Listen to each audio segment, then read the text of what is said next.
श्री यशवंत व्यास जी से मंच पर आने का आग्रह करेंगे।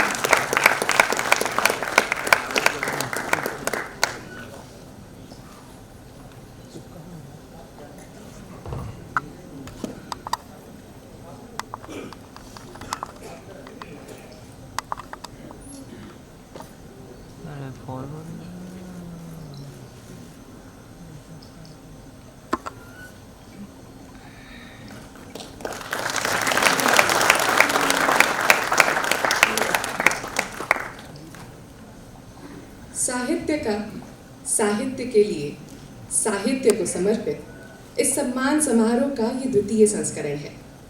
और जैसा कि पिछले वर्ष के आयोजन में आपसे साझा किया गया था, राज्य की राजधानी में समारोह का आयोजन किया जाएगा। इसलिए दिल्ली से प्रारंभ हुई ये यात्रा आप पहुंची है मराठी साहित्य के प्रदेश और देश की आर्थिक राजधानी मुंबई में।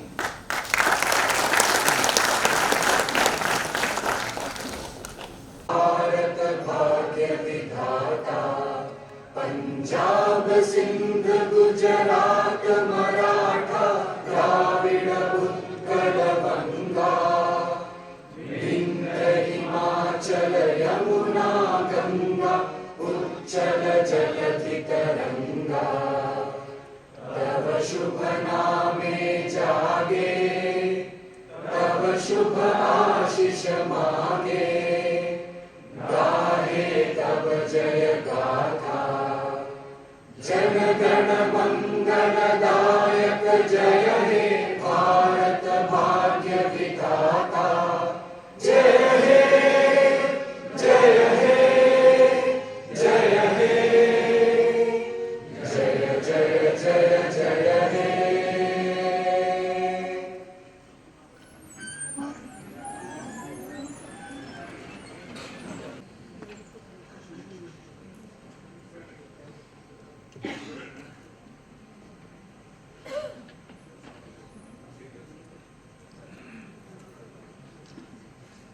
Still.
अमर उजाला समूह की ओर से शब्द सम्मान 2019 समारोह की संध्या में मैं आप सब सम्मानित अतिथियों का स्वागत करती हूँ।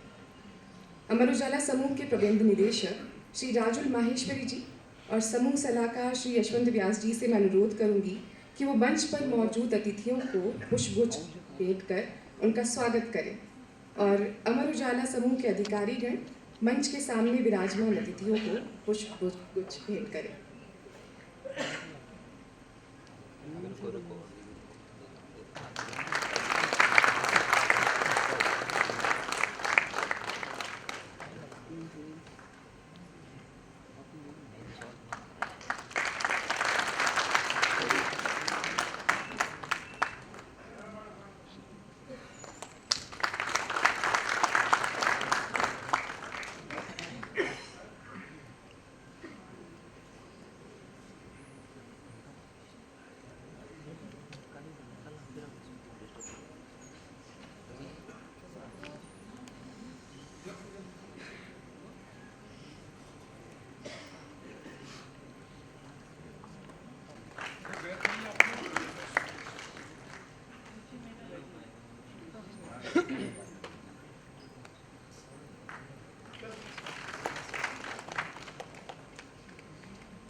अब मैं श्री यशवंत व्यास जी से अनुरोध करूंगी कि वे अमर उजाला शब्द सम्मान की परिकल्पना से सबको परिचित कराएं। आप सबका बहुत बहुत अभिनंदन, बहुत बहुत धन्यवाद। ये एक ऐसा अनूठा अवसर है जब अमर उजाला ने ये सोचा था कि हम लोग हिंदी में अखबार निकालते हैं तो हमारा भारतीय भाषाओं के प्रति कोई दायित्व भी है कि नहीं, और इसलिए ये सोचा कि जब हम किसी को जीवन गौरव पुरस्कार या लाइफ टाइम अचीवमेंट जैसा कुछ दें तो हिंदी में दें, उसके साथ साथ एक भारतीय भाषा को भी।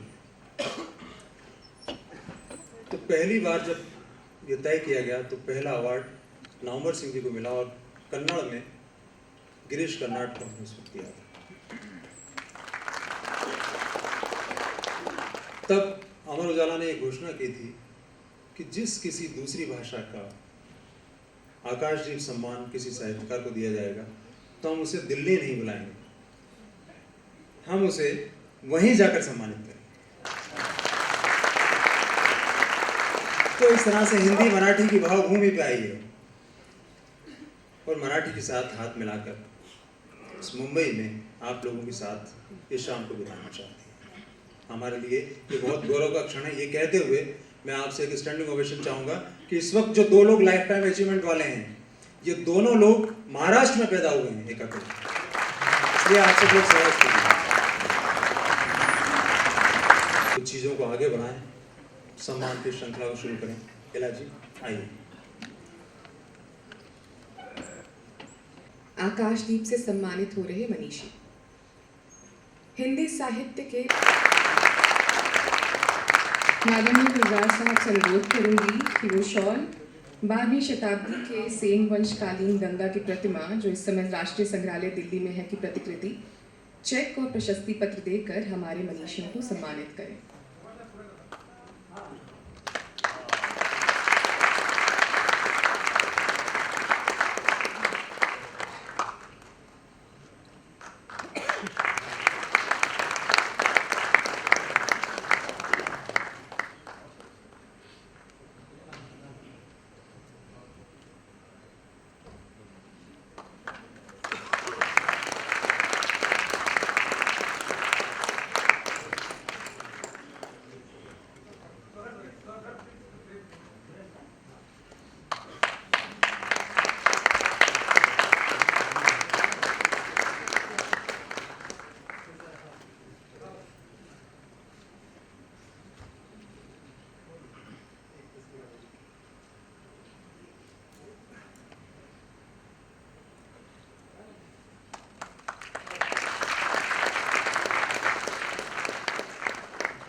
अब आकाशदीप से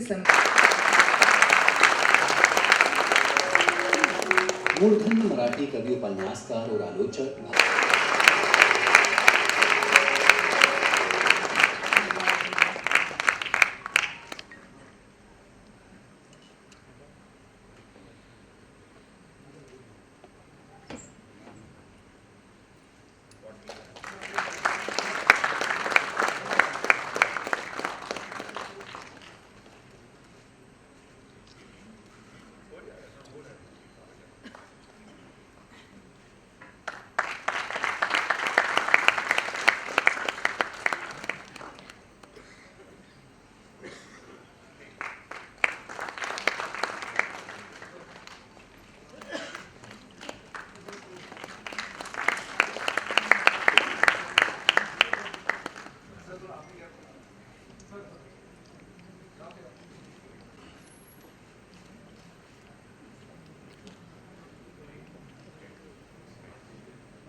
आज की इस साहित्यिक संध्या द्विवेदी जी को बुलाया जाए।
छाप में ही अपने कविता संग्रह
प्रथम प्रकाशित कृति के लिए था पुरस्कार।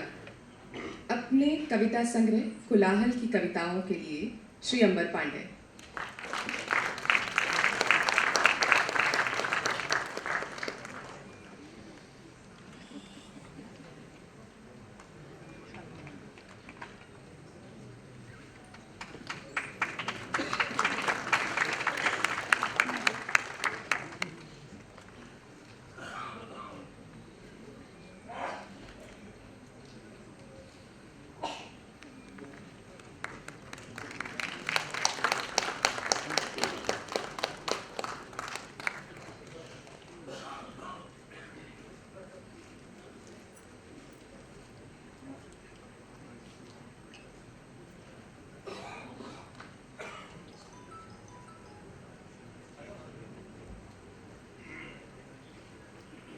अनुवाद श्रेणी में भाषा बंधु पुरस्कार निशब्द की तर्जनी शंख घोष के बांग्ला गद्य संग्रह की हिंदी में अनुदित कृति के लिए श्री उत्पल बैनर्जी को।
परम प्रिय गुलजार साहब, कोसला और हिंदू एक समृद्ध गवाड़ के बड़े कथाकार भालचंद नेमाड़े, पुरस्कृत सहयात्रियों, आकाशदीप सम्मान को आकार देने वाले अमर उजाला समूह के सदस्यों और उपस्थित भाइयों बहनों, दुनिया भर में उच्चतर सम्मानों में दिए गए सदा जीवित जगमगाते व्याख्यानों को हम बार बार पढ़ते हैं, प्रकाशित भी करते रहे हैं। प्रायः सम्मानित होने पर विनम्रताएं या गर्वोक्तियां प्रकट होती हैं। यहाँ मेरा वक्तव्य बहुत सीमित, संक्षिप्त, आत्मपरक और रिवाजों से हटकर है, जिसके लिए पहले ही क्षमा मांगता हूँ। जीवन के अंतिम उत्तरार्ध में आकाशदीप पाकर मैं बहुत खुश और संतुष्ट हूँ, खास तौर पर जबकि मैंने दिया कम है और मुझे मिला अधिक है। पर यह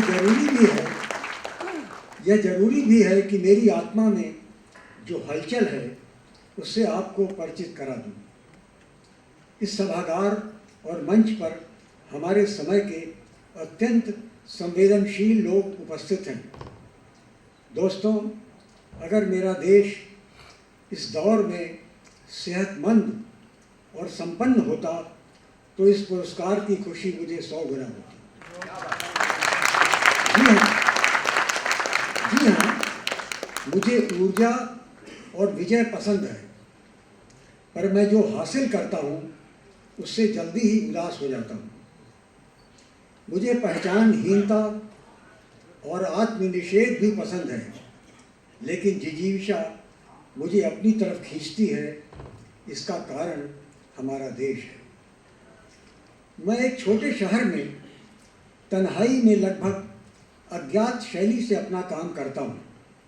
खास बात यह कि मेरे शहर ने चौकन्ना और धुरंधर होने से इनकार कर दिया है, बावजूद इसके मुझे बार बार खोज लिया जाता है। शायद मौलिकता और मेरी बेचैनियों की वजह से मेरा काम ही ऐसा है। कैसा? जैसे पर्वत श्रृंखलाओं को पार करने, नदियों की छाती पर पुल बनाने, जंगलों बीहड़ों से गुजरते जाने और रेतीले तपिश भरे अनुभवों में जाने और लौटने का होता है। Encounter, Paris review, partisan review, poetry, London magazine जैसी पत्रिकाएं निकालने वाले कल्पनाशील लोग भी अंततः दुनिया में तबाह हो गए। मेरा रास्ता जिसे मैंने चुना वह भी तबाही का था, सांसारिक सफलताओं का नहीं।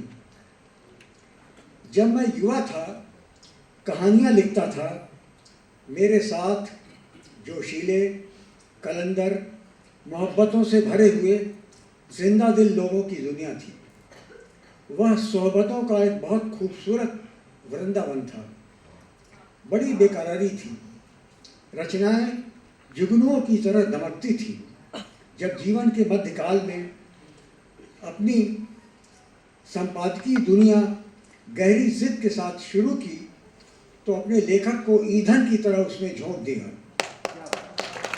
इसके बिना पहल की दुनिया नहीं बनाई जा सकती थी, जिसमें आज देश देशांतर के अनमोल रचनाकार यात्रा करते हैं। दो नावों पर सवारी एक करिश्मा हो सकता है, पर वो मूल्यवान नहीं है। दुनिया के तमाम शानदार रिसालों का सपना देखते हुए मैंने पहल शुरू की, जो 45 वर्षों से जारी है।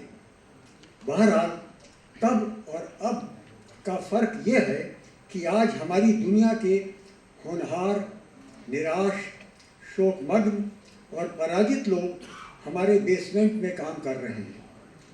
वे मुझसे एक प्रतीक्षा करते हैं, पर हमारे देश का वर्तमान अंधेरा और हिंसक है। हम समय के माहिर और समय के उस्तादों से घिर गए हैं। अब हमें अंधेरों में टटोल टटोल के बढ़ना है। वाचारों की आवाज़ें गूंज रही हैं।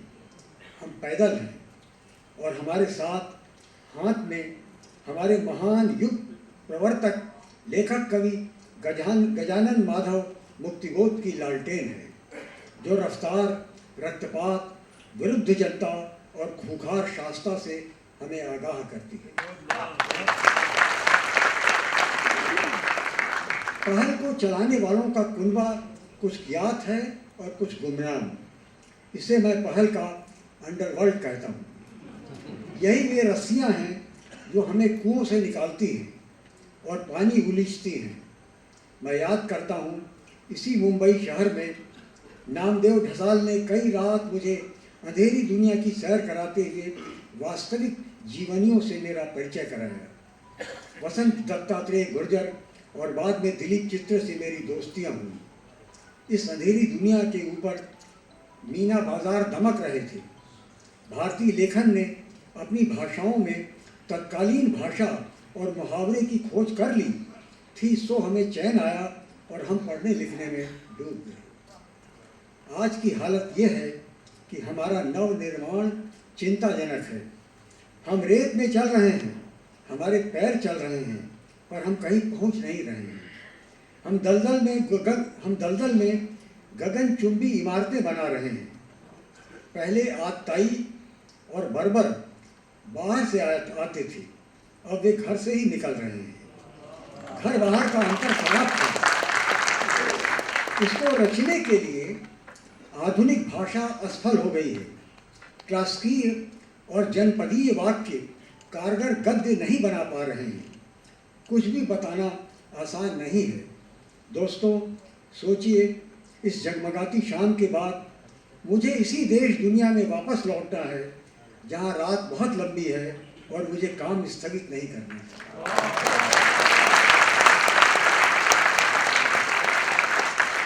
बहरहाल, भीतरी तकलीफों के बावजूद आज की शाम बहुत यादगार और अभूतपूर्व है मेरे लिए। ऐसा मैं संतुलन के लिए नहीं कह रहा हूँ। खुशी और रोमांच इस उम्र में भी मिल सकता है, इसका अनुभव कर रहा हूँ। आकाशदीप सम्मान सभी गैर सरकारी सम्मानों से इतर और उच्चतर है कि वह हिंदी के साथ दूसरी भारतीय भाषाओं को भी समान दर्जा देता है। वह जन्म लेते ही वयस्क हो गया है। हमने इसने साहित्य की क्षेत्रीय और कूट धाराओं को तोड़ दिया है। इसमें लोकतंत्र की रोशनी है। ज्यूरी भी विविध और पारदर्शी है। उसमें सर्वोत्तम रचनाकार आते जाते हैं और उनका कोई चक्रव्यूह नहीं है। वे आज़ाद हैं। बस आप सब ने मुझे साझा किया, मुझे सराहना दी, इसके लिए शुक्रिया, बहुत बहुत शुक्रिया।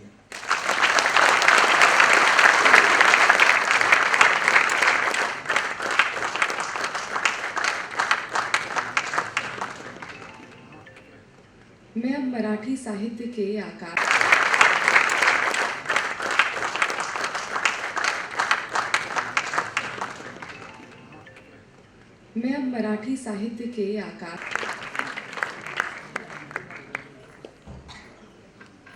बहुत बहुत आभार। ज्ञान रंजन जी और भालचंद नेवाड़ी जी का वक्तव्य सुनकर कहीं ना कहीं ये विचार और पुख्ता होता है कि साहित्य हर अंतर्राष्ट्रीय और राष्ट्रीय सीमा को लांघ कर मनुष्यता को बचाए रखने और बनाए रखने में अपनी जो भूमिका निभाता रहा है वो आगे भी निभाता रहेगा। बहुत बहुत आभार। अमर उजाला शब्द सम्मान 2019 की एक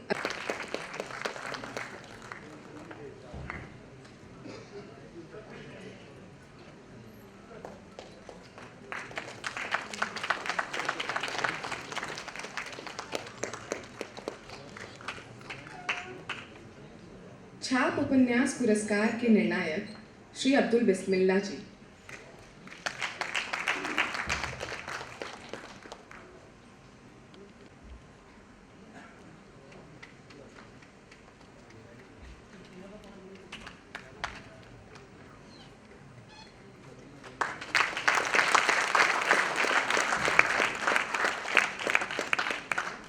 भाषा बंधु पुरस्कार के निर्णायक श्री ज्योतिष जोशी जी।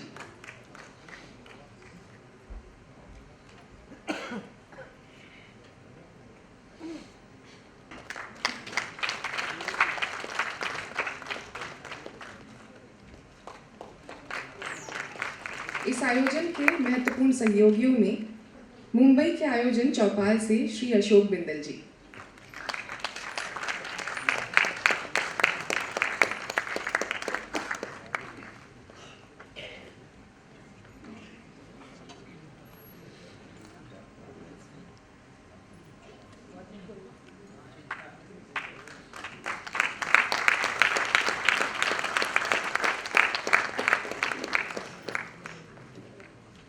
ऋतुरंग के संपादक श्री अरुण शेट्टे जी,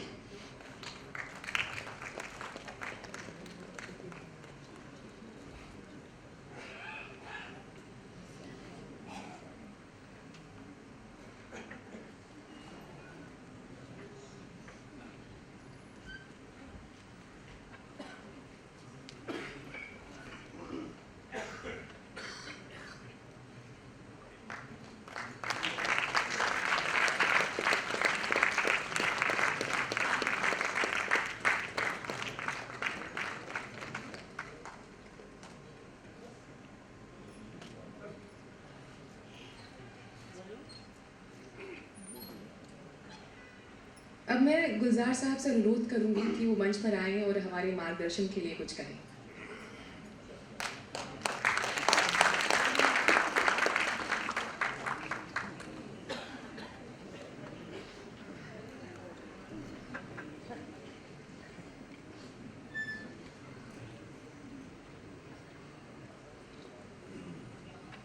दोस्तों,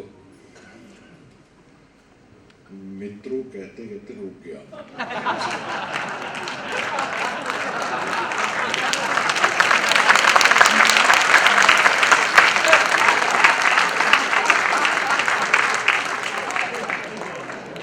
अल्फाज चुन के अब शब्द, अल्फाज का खजाना है शब्द के पास। मुबारक अमर उजाला के ऑर्गेनाइजर्स, अमर उजाला वाले जो ये उजाला किए हुए हैं, और मेरे दोस्त और अजीज यशवंत व्यास जी, जो जी लगाए बगैर मुझसे उनका नाम लिया नहीं जाता, मुश्किल होती मैं कोशिश करता हूँ, उन्हें एतराज रहता है, लेकिन उनका मशहूर हूँ कि उन्होंने इतने विद्वान लोगों के बीच में मुझे जगह दी, मौका दिया, और उन्हें माफ़ नहीं कर सकता मैं कभी भी कि वो ला के ऐसी जगह पर बिठा देते हैं, जो मैं बाहर कह रहा था कि आपने ऐसी कुर्सी पर बिठाया जहाँ पैर नीचे नहीं लगते, और ऐसी जगह पे बैठते हुए थोड़ा सी मुश्किल होती है, क्योंकि सुना है कि प्यार दो प्यार मिलता है, आदर दो आदर मिलता है, लाड दो लाड मिलता है, अवार्ड दो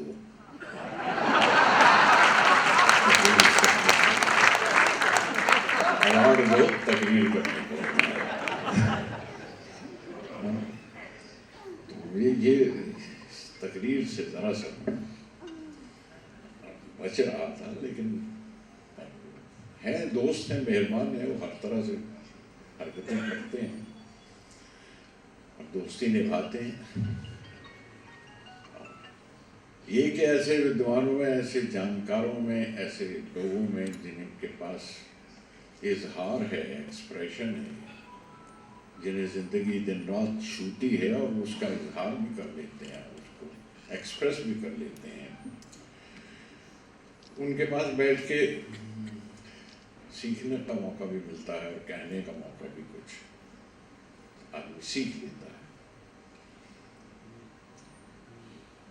जिस वक्त मुझे मालूम हुआ, बताया यशवंत जी ने आके ये अवार्ड देने और एक तारीख दे के और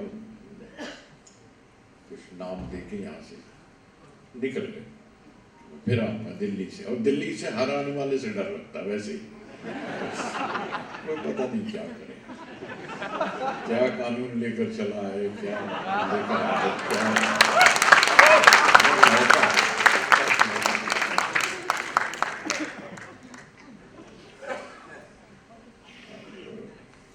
ज्ञान जी से वाकफियत थी। एक ज़माने में मुझे पहल मेरी मुलाकात हुई, पहल ही से उन्हीं की मैगजीन से उन्होंने मेरा तारुफ कराया था, परिचय कराया था। कुछ वक्त तक साथ साथ चलता रहा, लेकिन सीखते रहे। पता नहीं उन्होंने कहानी लिखना क्यों छोड़ दिया। कहानी लिखते थे, बड़ी कमाल की कहानी लिखते थे। अब भी कुछ कहानी मंगवा के दोबारा पढ़ी मैंने। अब पिता जैसी कहानी आपकी, अब इससे खूबसूरत मिडिल क्लास को एक गर्मी की शाम में कौन डिस्क्राइब कर सकता है।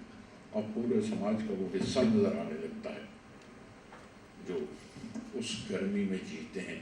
और वो गर्मी सिर्फ मौसम ही की नहीं, वो मौसम, उस मौसम में वो अपने पूरे समाज की गर्मी बयान कर जाते हैं आपके सामने।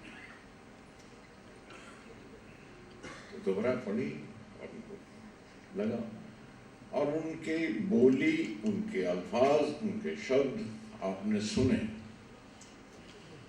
वही ज्ञान रंजन है। सीधा बोलना, साफ बोलना, कहना और करख्तगी से कहना। किसी को बुरा लगे तो लगे, लेकिन सच तो नहीं बदला जा सकता ना। उसे कैसे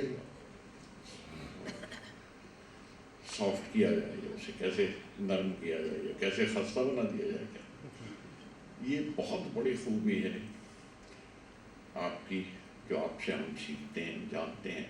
और उसका आदाब कहते हैं, सलाम करते हैं आपकी उस वाणी को, उस इश्तिहार को। और ये ज़रूर है कि आपसे कहानी की शिकायत इसलिए कि क्यों छोड़ दी, लेकिन ये भी जानते हैं क्योंकि कहानी तो ख़त्म नहीं हुई। कहानी तो वक्त की और हिंदुस्तान की कहानी तो चल रही है, और अभी वो पक रही है, और हर लम्हा छू रही है हर शख्स को, हर कॉमन मैन को, हर आम आदमी को। मेरे एक आम आदमी है जिसे मैं जानता हूँ, जिसका नाम मुरारी लाल है, और मैं अक्सर उसके किस्से सुना करता हूँ, बताया करता है। वो कहानी मुरारी लाल की, अभी कॉमन मैन की, अभी तक चल रही है, और वो हिस्सा है आपका कहना। लेकिन ये कि वो अगली नस्ल में से जो चुनाव करते हैं, इंतखाब करते हैं, वो भी एक रहनुमाई है, उससे रहनुमाई मिलती है। वो आप एक और बड़ा काम कर रहे हैं। इन हालात में जानता था। फिर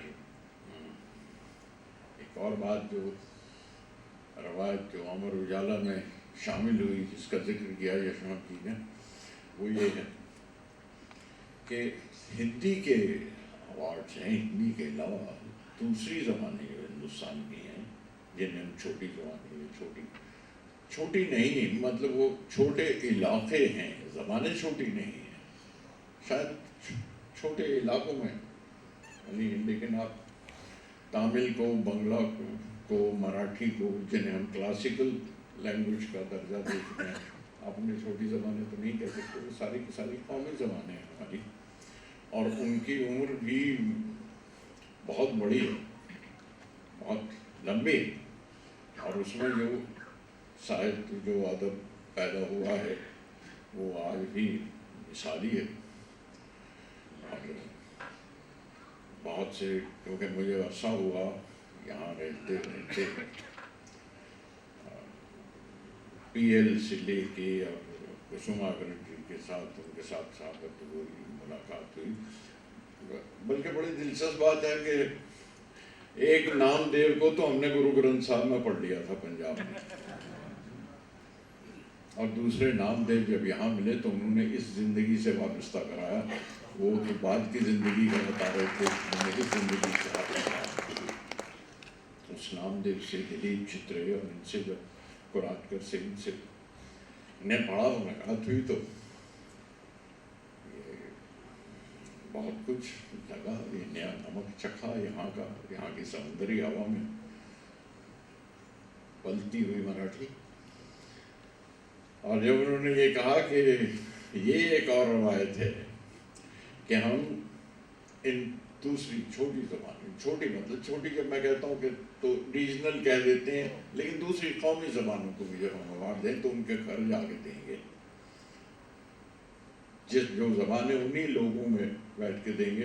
तो मुझे बड़ी खुशी हुई कि चलिए एक तो अवार्ड मेरे घर आया, क्योंकि इन दहाइयों में मैं तो महाराष्ट्र में 5 दिहाइयाँ काटी है यहाँ पे, तो हक रखता हूँ खुद को महाराष्ट्रियन कह देने का।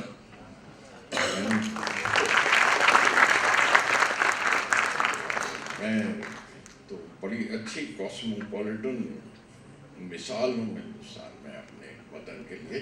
पंजाब में पैदा हुआ हूँ, इश्क किया है बंगाल में लेकिन परवरिश हुई है यहाँ महाराष्ट्र में। तो ये सारे हिस्से थे। तो मैं कहा कि मैं नेवाड़ी जी का, भालचंद्र नेवाड़ी इनके नाम से वाकिफ हूँ। अदब मेरे अरुण छोटे एक मेरा मराठी के चैप्टर हैं, तो उनके थ्रू हर वक्त उनके लिए मुसीबत हो गया था कि जब भी इनके घर जाओ तो ये कोई ना कोई मराठी की किताब सामने रखते हैं, ये बताओ, ये पढ़ के बताओ। तो और उनसे बैठ के बहरहाल कुछ सीख गए थे। कुसुमाग्रज का उनकी कविताओं का अनुवाद किया, दिलीप चित्रे कोल्हाटकर की नज़मों का अनुवाद किया। तो मैं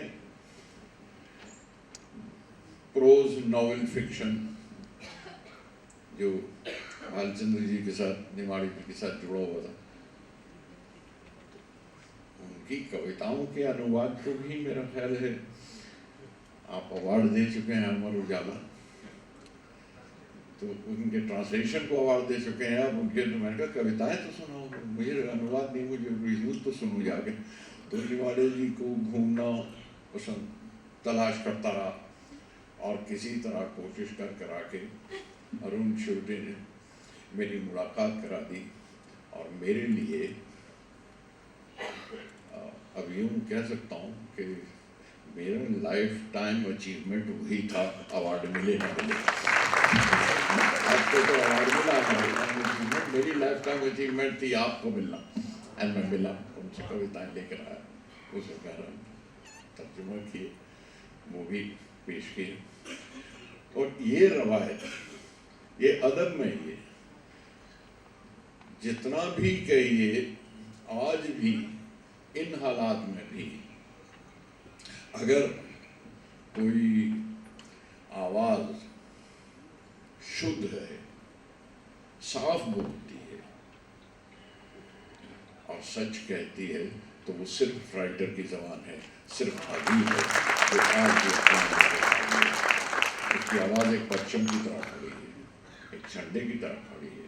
मेरा जी चाह, पता नहीं अगर आपका मूड हो तो मैं आपको इस मुरारी लाल से मिला देना चाहता था। मैंने मनाया तो मैं कहा कि महाराष्ट्र में रहते हुए हम इससे गुजरे हैं और कि जो हो रहा तो वह इजाज़त है, अगर इजाज़त दें राजेंद्र तो इजाज़त है विश्वनाथ जी कि मुरारी लाल के माथे से बल नहीं जाते, बस ये बड़ी मुश्किल है। वो मुरारी लाल जो कॉमन मैन, उसके माथे से बल नहीं जाते नेवाड़ी जी, तो वो कब बल जाए, कैसे जाए, वो हर बात पे चिंता में रहता है। उसे कहें कि दुबले क्यों होते तो कहते हैं शहर का अंदेशा रहता है। तो यहाँ हाल में उनसे जब सुना तो वो कह रहे थे, हाथी मरे तो मरने दो, प्यादों की मत फिक्र करो। हाथी मरे तो मरने दो और प्यादों की मत फिक्र करो। फीला हटा लो, घोड़े खरीदो, घोड़ों का व्यापार करो। आप समझे, तो जिसका जिक्र करते हैं वो नहीं, फीला हटा लो, घोड़े खरीदो, घोड़ों का व्यापार करो। 2.5 घर चलते हैं ये, दाएं हो या बाएं, वजीर बचा लो, कैसी ये शतरंज चली है महाराष्ट्र में मुरारी लाल के माथे से।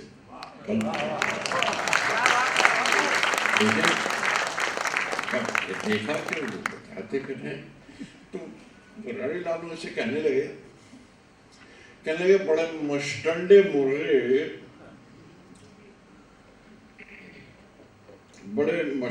मुर्गे थे गली में, बड़े मस्टंडे मुर्गे थे गली में, बचा के रखना मुश्किल हो गया था मुर्गियों को। बड़े मस्टंडे मुर्गे थे गली में, बचा के रखना मुश्किल हो गया था मुर्गियों को। कभी सब टोकरी में रख के ऊपर ईंट रख देते तो चढ़ के ईंटों पर वो बांध देते थे। अगर हम टोकरी में उसे बंद कर दी तो रवायती हमारे तरीका था। कभी सब टोकरी में रख के ऊपर ईंट रख देते तो चढ़ के ईंटों पर वो बांध देते थे। उन्हें डब्बों में बंद करते तो दरवाजों पे दस्तक आने लगती थी। बसों में भर के ले जाते हैं, अब उन्हें अब होटलों में बंद रखते हैं। कोई ईगो नहीं है मुर्गियों की, सगत रोटी में आकर अंडे देती हैं। कोई ईगो नहीं है मुर्गियों की, मगर वोटिंग में आके अंडे देती हैं। तो मैं मुरारी लाल तो बहुत कुछ कहता रहता, सब तो नहीं आपको सब बता सकता, लेकिन ये कि वो मुरारी जिसको भूख भी है और प्यास भी है। 3/3 पानी है जमीन का, बांध भी है, दरिया भी है, हमारे यहाँ नदियां भी हैं, लेकिन उसके नलके में पानी नहीं आता कि मुरारी लाल को प्यास भी लगती है। मुरारी लाल को उसकी मुश्किलें उसे मालूम है कि ये कई सरकारें आई और गई भी, सड़क के खड्डे भर भी जाएंगे, मगर मेरी कोल्हापुरी चप्पल का जो अंगूठा उखड़ा था वो बरसों हो गए, उसकी मरम्मत ना हो सकी। मुरारी लाल आपने सफल किया, बहुत बहुत शुक्रिया, बहुत बहुत शुक्रिया।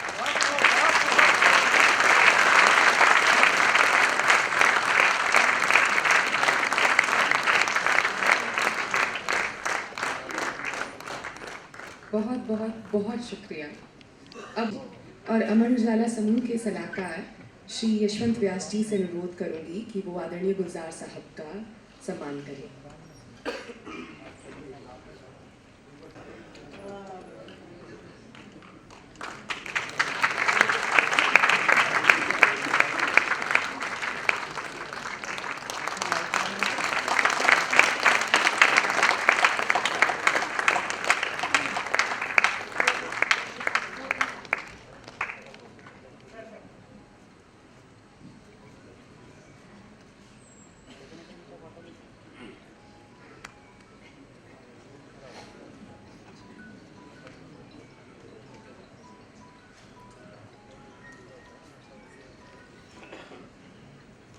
अब मैं श्री राजुल माहेश्वरी जी से अनुरोध करूंगी कि वो मंच पर। आप सभी को नववर्ष की शुभकामनाएं और अगले साल में हम अमर उजाला शब्द सम्मान के तृतीय संस्कार